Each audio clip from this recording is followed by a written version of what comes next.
Ысыкөл облысынын Төп районуна караштуу Санташ айылынын кымбаттуу ардактуу тургуну 11 уул кыздын камкоор атасы, 34 небере, 32 чөбөрөнүн сүйүктүү чоң атасы Алиев Бекболсун атабызды 16 декабрь 90 жаш сыйда жүргөн маарекелүү курагы менен куттуктайбыз.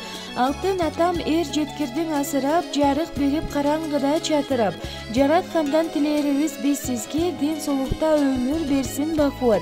Багдөлөттүн чокусунда туулуп, арабызда бар болуңуз аруак.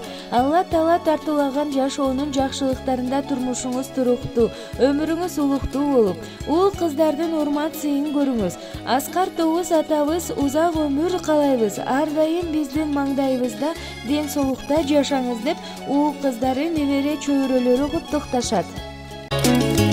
Айтууга келди кези атанын уулу дешет, жүгү чоң сөз экенин жүрөгүм иштен сезет.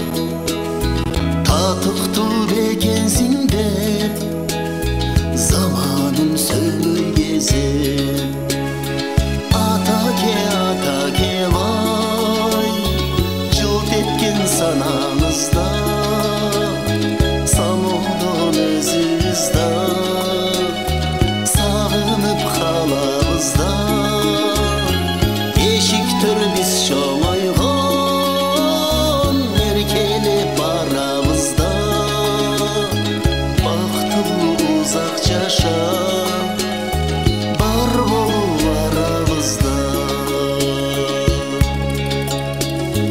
Табат деп ким сырымды, таштаймын көз нурумду. Атымды эл кугузуп, арнаймын бар ырымды. Өстүрсөм экен сиздей мен дагы өз уулумду. Атаке бай жылдыздай жанабызда, самодон өзүбүздө сагынып калабыз да. Эшиктер биз